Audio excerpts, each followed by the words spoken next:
So it's a late afternoon up on the Plateau de Jallouvre and above Le Petit Bournon here in France. And John and I are just setting up our camp on what we think is flat ground. We'll find that out. It's about as flat as we can find.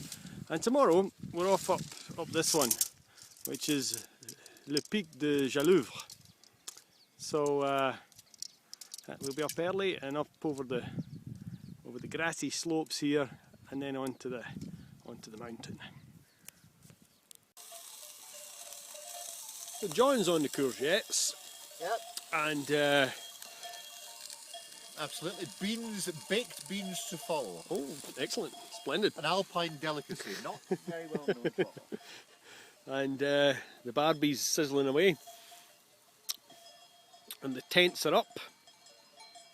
And the sun is setting on our peak of tomorrow, which is Le Pic de Jallouvre. So Get a photograph of that. yeah, and that's La Pointe Blanche next to it. Is it? Yeah. And there's where we'll be going tomorrow, up onto the crest first, and then up the hill.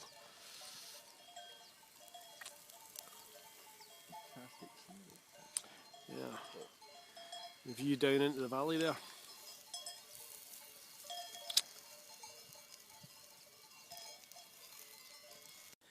It's now the Saturday morning, and we're up out of our tent, and we're now heading up the hill. We're up at the Plateau de Jallouvre now, and these Dobbins have found a lovely bath and some juicy grass to have for their dinner.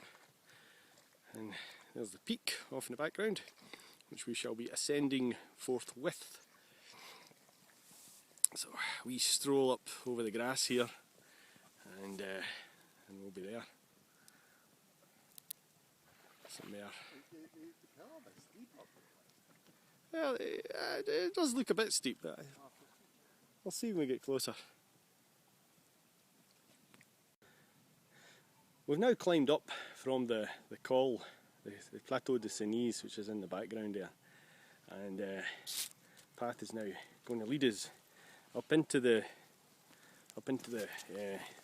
quarry here, and the mountain towers above us here. So we'll be going up the left side of it there, up onto the Col de Jallouvre, which is that ridge just to the left of the peak.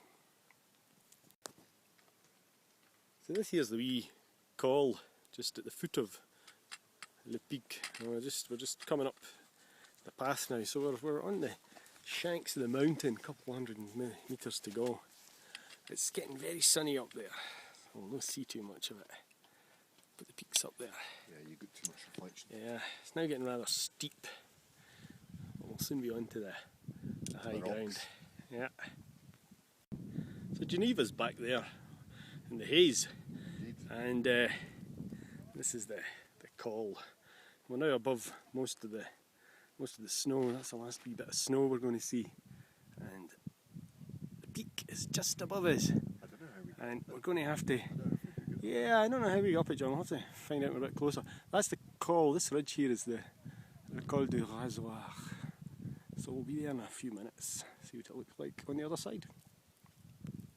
So we've now reached the Col de Jallouvre, the razor col, and it's called a razor col because it's razor sharp. And so we'd lead along to the end of it, then it starts to get really steep all the way up to the top. We can't even see how you get up. It looks like you have to shimmy up a wee chimney there, which is starting to look really a bit scary. Yeah, well, there's a couple of guys on the peak there, John. Yeah, but they've gone round in front and right round the other way. Alright, okay. And there's a couple of bouquetins, I don't know if it's visible, but there's a couple of these wee bouquetin guys on it.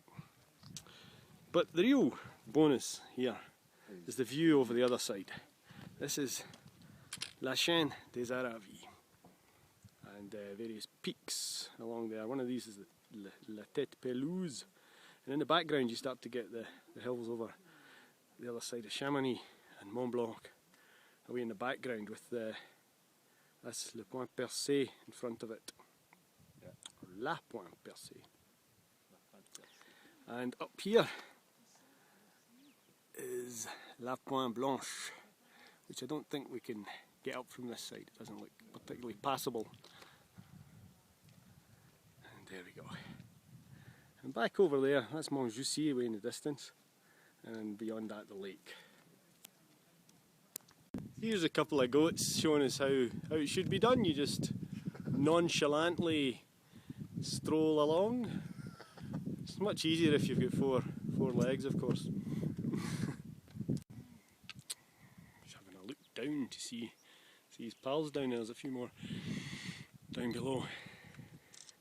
No, the ridge is doable. It's fairly walkable, but it's got quite a lot of exposure on either side. So we thought discretion would be the better part of valour, and we'll try it some other time.